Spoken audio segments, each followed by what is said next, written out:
Leviticus 17 and 18 in this part. They're dead short chapters, but they've got some really, really interesting stuff in.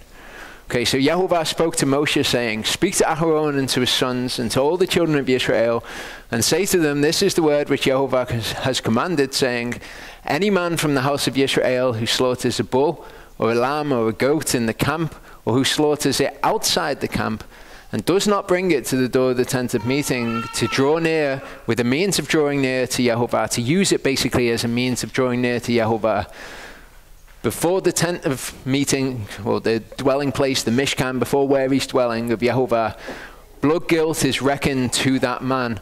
He has shed blood, and that man shall be cut off from among his people. Okay, so even this is just the blood of animals that has been shed on the land. But this man is guilty of the blood of that animal because he didn't bring it as an offering to Yehovah. And you could ask, well, what about us now? Because we eat meat. Okay, if we were killing the meat, I would say, let's pour the blood out on the ground and cover it with dust and deal with it appropriately. But since we're just getting the meat to eat afterwards, we're not actually sinning. We're not transgressing against anything. In order that the children of Israel bring their sacrifices, which they sacrifice in the open field, and they shall bring them to Yehovah at the door of the tent of meeting, to the priest, and sacrifice them as zivchei shlamim to Yehovah. So they've got to, in the way that the peace offering was slaughtered and offered to Yehovah, that's how they've got to offer any animal that they kill in the camp or outside the camp. And the priest shall sprinkle the blood on the altar of Yehovah, the door of the tent of meeting, and shall burn the fat for a sweet fragrance to Yehovah. And let them no longer sacrifice their sacrifices to demons after whom they whored. This is a law forever for them throughout their generations. So obviously this is what they were doing. When they were killing animals, they'd be like, oh, let's offer it to this god or to that god. No, they've got to be brought, and they are peace offerings to Yehovah. They're ways that you atone through the peace offering. And say to them, any man of the house of Israel or of the strangers who sojourn among you, who offers an olah or sacrifice and does not bring it to the door of the tent of meeting to do it to Yehovah, that man shall be cut off from among his people. And any man of the house of Israel or of the strangers who sojourn among you, who eats any blood, I shall set my face or my presence against that soul who eats blood, and shall cut him off from among his people. For the soul of the flesh is in the blood, and I've given it to you on the altar to make atonement for your souls. It is the blood that makes atonement for the soul. So the soul is in the blood, and we're going to see more verses as we go through that specifically say the blood is for the soul. It's for the soul. Soul of the flesh is in the blood. So to make atonement for blood that's been shed, you require blood, which is also for a soul. And this brings us to the question of blood transfusions. Are blood transfusions acceptable? The people will say, on one side of the argument, they'll say, well, you're not to consume blood. So to have it as a blood transfusion, that's surely wrong. Because of the law, you shall not consume blood. And other people will say, well, you're not consuming the blood, you're not eating the blood, you're saving a life, and saving a life is this amazing thing.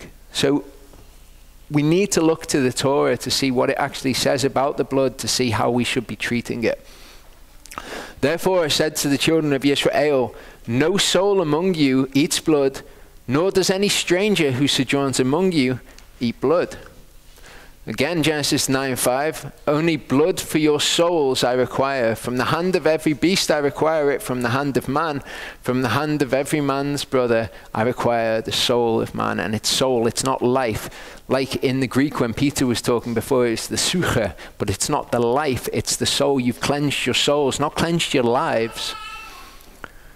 17:13 says, and any man from the children of Israel or from the strangers who sojourn among you who hunts. Okay, so for anybody, perhaps those online, who hunts, we've got a Torah commandment here. Who hunts and catches any beast or bird which is eaten shall pour out its blood and cover it with dust. So if we ever go hunting, I don't know if you've ever been hunting, Jeff, this is what we're to do. Pour out the blood and cover it with dust. For it is the soul of all flesh. Its blood is for its soul. Okay? And I said to the children of Israel, do not eat the blood of any flesh, for the soul of all flesh is its blood. Okay?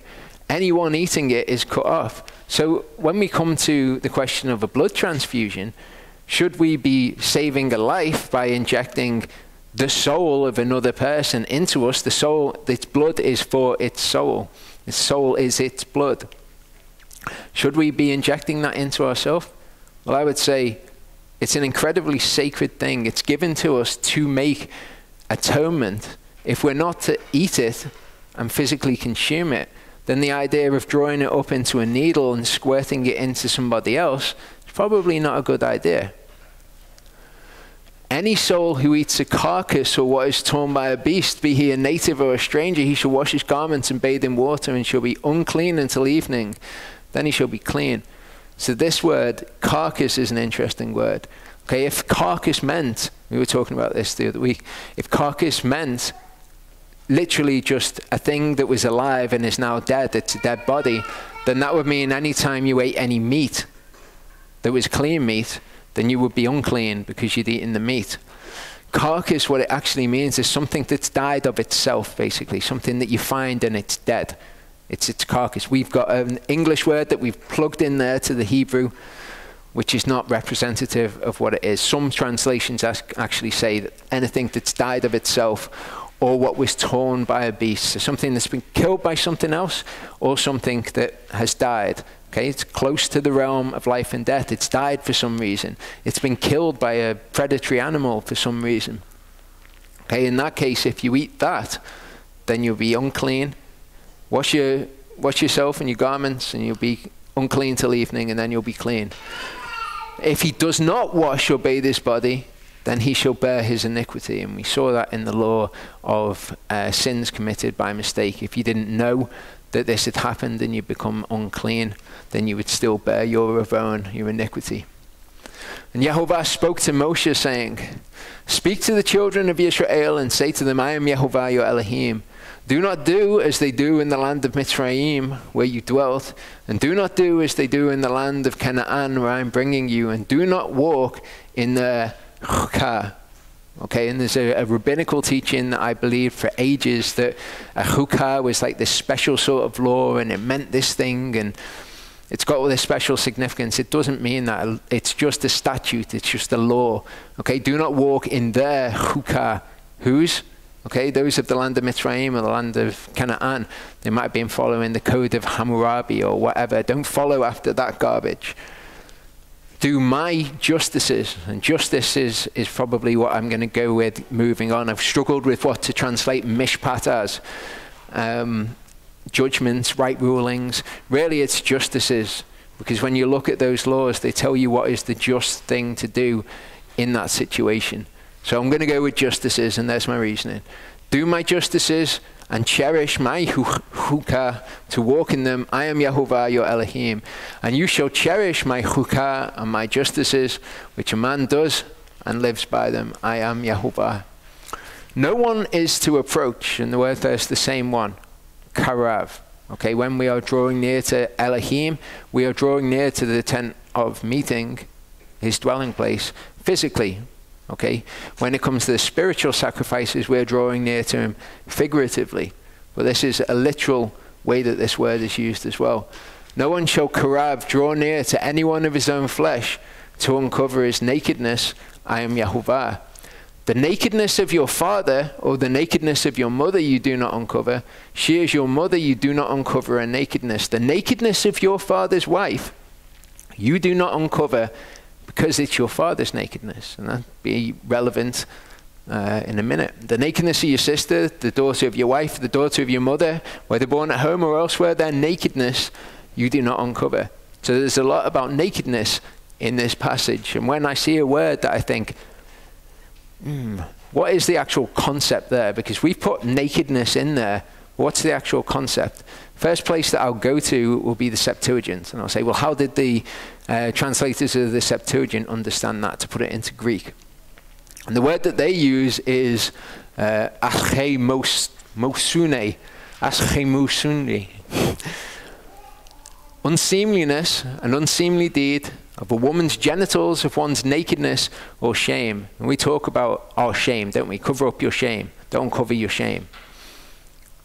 Leviticus 18 verse 6 in the Septuagint, to any family member of his flesh shall not draw near to uncover the Acharei Mot. I am Yahuwah, their indecency. And this concept, this makes sense, doesn't it? This is what we kind of understand by don't uncover their nakedness. You read that passage and you think, well, yeah, okay, that's what it means.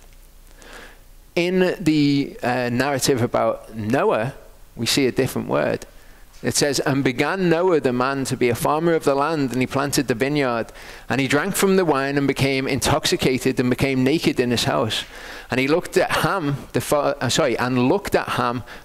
of Canaan, the gumnosin of his father. So what was the problem that is detailed here was that he looked at his nakedness, but we're going to see something more as we go on. He looked at the nakedness of his father, and going forth from his tent, he announced 2 brothers to his outside.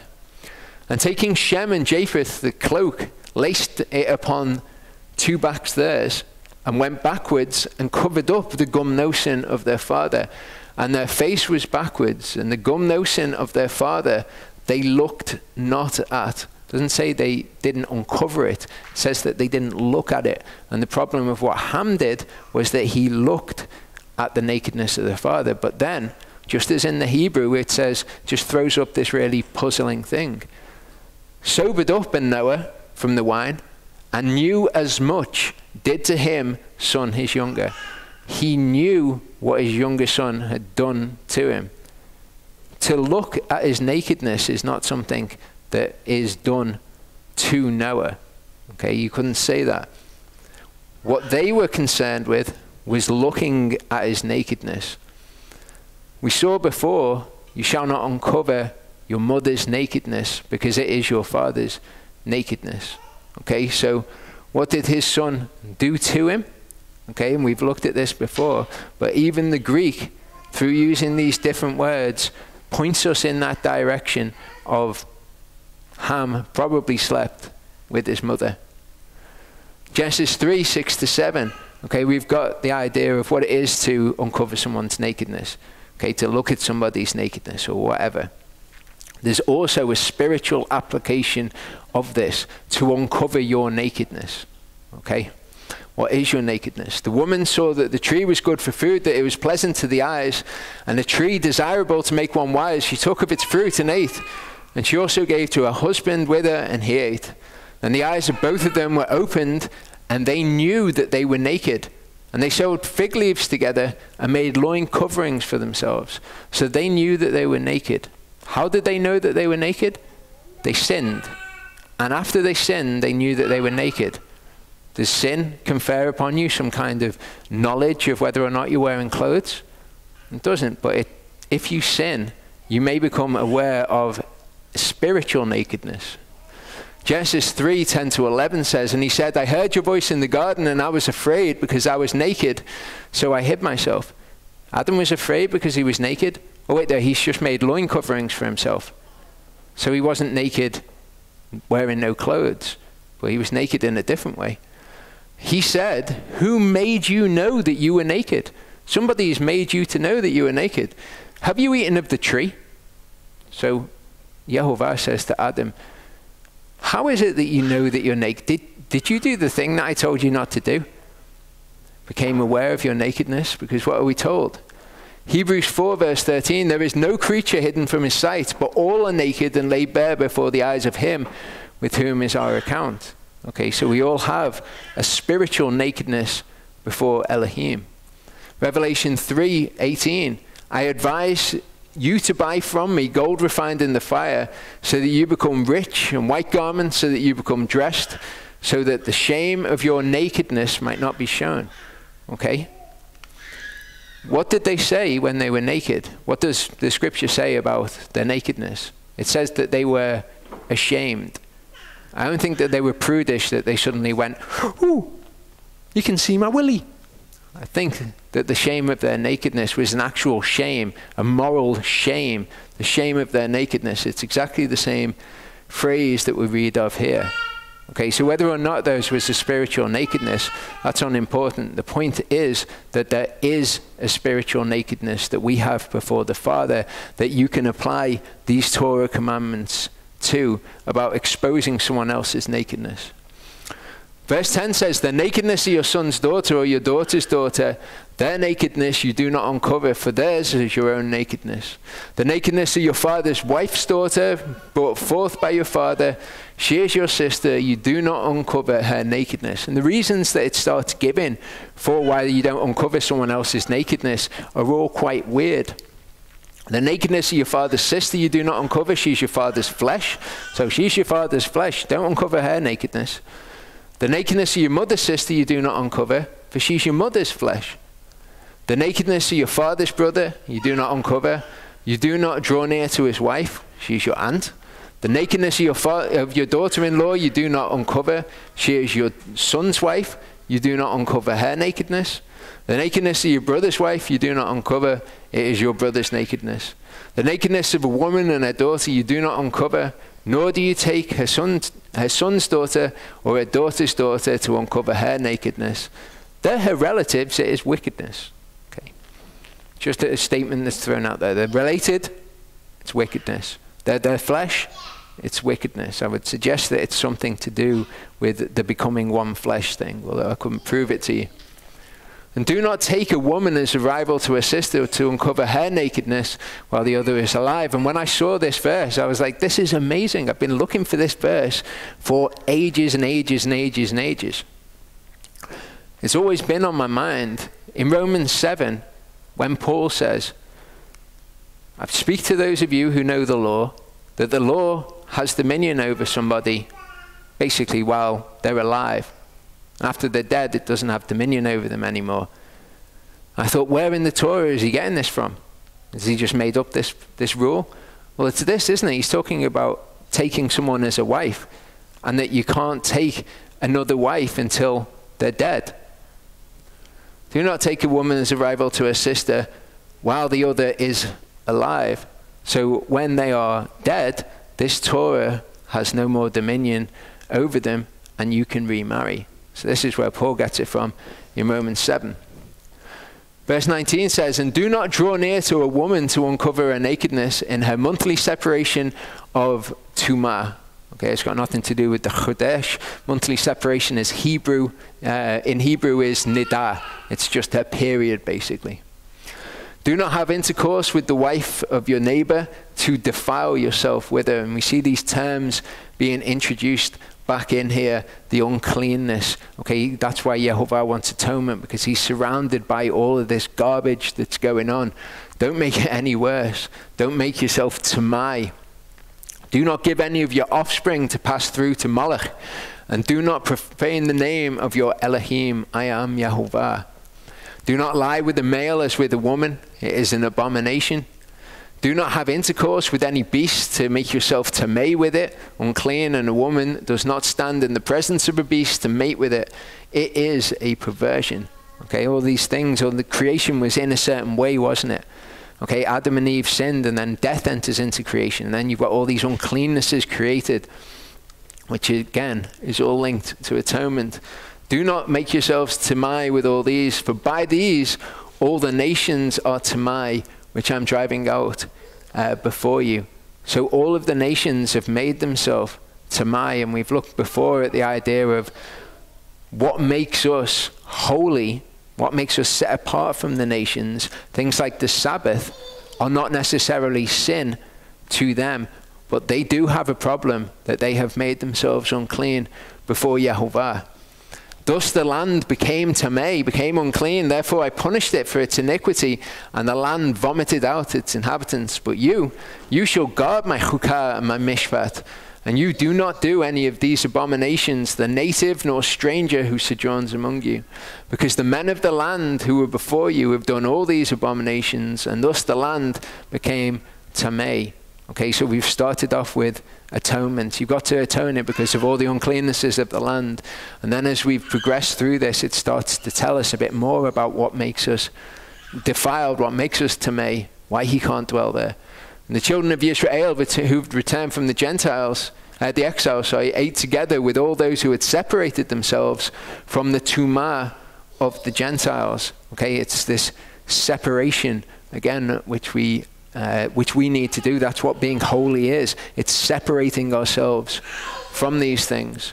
So let not the land vomit you out for making it tameh, as it vomited out those nations who were before you. Whoever does any of these abominations, those souls who do them shall be cut off from among their people. And you shall guard my charge so as not to do any of these abominable practices. And again, to guard his charge isn't to physically guard it. It's to make sure that you do what he's told you to do, just as the Levites, which were before you, so as to not make yourself unclean by them. I am Yehovah your Elohim. So you do these laws to stop yourself becoming tameh. However, no matter how many of the laws you do, because you're still in a fallen creation that death has entered into, you're still going to need to make atonement. And I really don't think that the children of Israel were all that holy before him in the first place, all that clean before him. And this brings us on to from being clean to where Charlie's going to go next week, which is this. I am Yehovah, who is bringing you up out of the land of Mitzrayim to be your Elohim, and you shall be Kadosh, for I am Kadosh. You shall be the name holy. I will make your name holy. Okay, you clean. You've got the unclean. Next to that, you make yourself clean. But then having made atonement for yourself, you go the next step and you make yourself holy. That's what Charlie will be looking at. Shall we pray?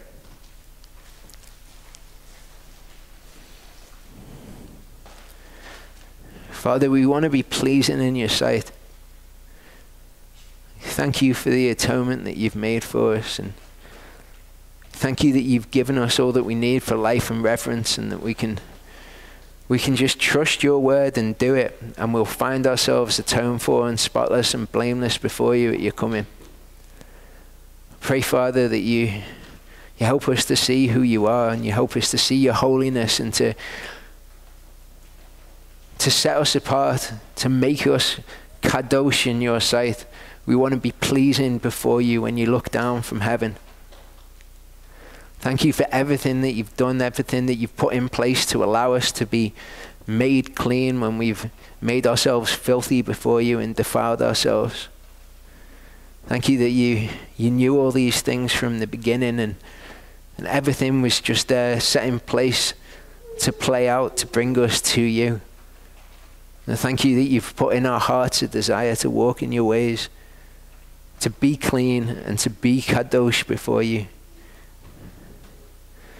Pray, Father, that you help us in this. Don't let us stray from your paths. Let us be the remnant, the ones who are walking on the narrow path. Thank you for all that you've showed us. Pray that we're worthy of it, Father. Thank you. Amen.